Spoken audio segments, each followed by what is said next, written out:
Stunning HD.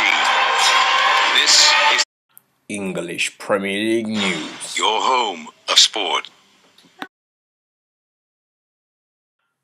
Hey guys, this is EBL News here, and welcome to my review of the Champions League game between Bayern Munich and Manchester City.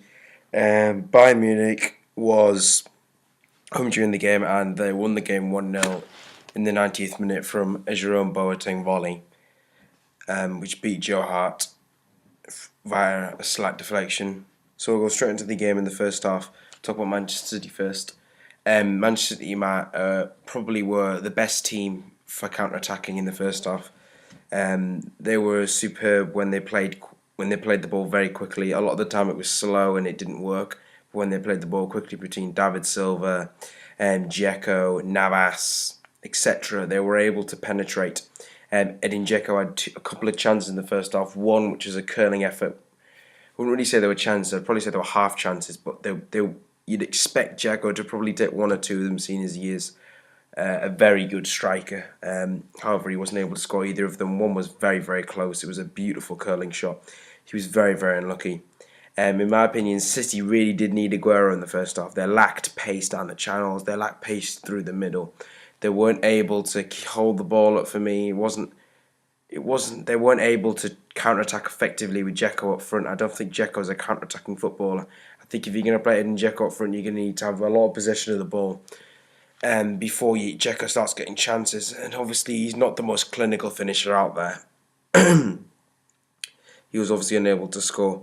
If Aguero had been introduced, the lack of pace from Boateng could really have been exploited, but Manchester City weren't able to do that. Navas was, in my opinion, Manchester City's best player in the first half on occasions, along with David Silva. He was able, from the attacking perspective, he was their best player for pure counter-attacking pace and skill. He was definitely Manchester City's best player for counter-attacking throughout the whole game, probably. And then you've also got a superb performance from Fernandinho in the first half. Very competitive midfielder, able to get a lot of tackles in, very good defensively. Yaya Toure was just not at the races. He was very, very poor today, Yaya Toure. Wasn't too sluggish for me. I don't know what's going on with Yaya Toure at the moment. He's playing very poorly in the Premier League and in the Champions League. City certainly need to sort that out very quickly because he is one of their crucial players. Also, Hart was superb, obviously making a lot of good saves. And now we're going to go into Bayern Munich. They were great, playing absolutely brilliant football, good tiki-taka football, quick football, exciting to watch. Actually, it wasn't really tiki-taka, it was different. It was a different style of play. It wasn't pure Barcelona, it was a lot of counter-attacking. It was superb on the edge of the penalty area between Goetze, Muller, Lewandowski, and it's not coming to me right now, Lahm. They were all very, very good, and also Alaba was very, very exciting in the first half, let's put it that way. They were all passing it about superbly, fluently, led to Muller getting an early chance. He probably should have scored. In my opinion, I think it probably should have been a penalty, but then City had a penalty chance later on, which really was a penalty too, so I think that cancels it out, so you can't really dwell on that moment. But it was a penalty probably from Muller. He tried his best to stand up, and the fact he didn't fall over meant that they didn't get a penalty. Well, that's just fucking ridiculous, because at least he had the decency to stand up. I mean, that's just a completely different talking point. I'll be sat here talking about that for 10 minutes, but it really should have been a penalty in my opinion. They got in the penalty area multiple times. Lewandowski had the same kind of chances as Muller, wasn't able to find the back of the net. They just couldn't beat Joe Hart. Joe Hart was superb in that first half. But Muller really should have had a penalty, and FC Bayern really, really, really could have taken a hold on that first half. Got 2-0 up at halftime, really was possible. In the second half, at the start, City pressed a lot better. Very, very good in the first 10 minutes of the first half. But that really died down. Fernandinho was far superior to Yaya Toure in midfield. He carried on the pressing. The rest of the team weren't able to press for the full game. They really needed to press Manchester City, and they weren't capable of pressing for the full game. Which is most of the time when people play against a Guardiola team, pressing is the key. And you obviously, because the way Guardiola plays, it means that you can't press him for the whole of the game. and Manchester City weren't able to press him, and they didn't have. I don't think Manchester City have the right players for the Champions League style football. They can't get an away result for some reason. I just don't think they can. They haven't got the right players.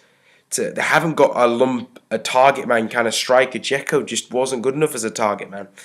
Negredo was probably the best effort as a target man striker, and he's now gone. I think he was superb against Barcelona last year as a target man. I just don't think that they've got the right players to do well in the Champions League. There's something missing from that team. I just can't quite put my. There's something majorly missing. Yaya Toure was not good enough during the game, and I think if he improves, it could be very critical to Manchester City's chances of winning the Champions League this year. Obviously, Bayern Munich had a domination of possession in the second half. They were superior in the second half, chance after chance after chance. And for me, the key introduction of Arjen Robben, about the 75th minute, I believe, he was sensational when he came off the bench. He ran at players. He was brilliant. Every team needs a player that runs at you. Manchester City didn't have that in the whole of the game. They didn't have a player that was running at anyone. And Arjen Robben ran at Manchester City, caused problems, took Clichy on, forced the substitution of Kolarov, which should have happened straight away, but it didn't. That is foolish managerial play from Pellegrini. He really needed to stop Arjen Robben, and it was too late. They brought Kolarov on, but it wasn't enough. They weren't able to stop Robben from the start. It led to them getting that corner from an Arjen Robben attack into the box. Arjen Robben was just superb. For me, he was the man of the match for Manchester City. He was the difference between them winning and drawing that game. Boateng then came on. Obviously, Boateng then drove forward, had a long shot saved by Joe Hart. Then it came to the corner. Boateng, absolutely lovely volley into the... took a slight deflection, but I think the volley was so supreme. Joe Hart had no chance of saving that. And in the end, Bayern Munich won 1-0. They were able to hold that for the last 3 minutes. Aguero had a chance towards the end of the game. Adam Dante giving him a bit of a push. Not really too sure whether he can give a penalty for that, but Aguero probably should have done better with that. I don't think he was fully fit for me. And David Silva should have had a penalty in that second half as well. But we're not going to dwell on that but he was a stonewall penalty. We're not going to dwell on that because they both should have had penalties. Anyway, this is BPL News here. Thank you very much for watching. Please follow us on Twitter. Please like, subscribe, and peace.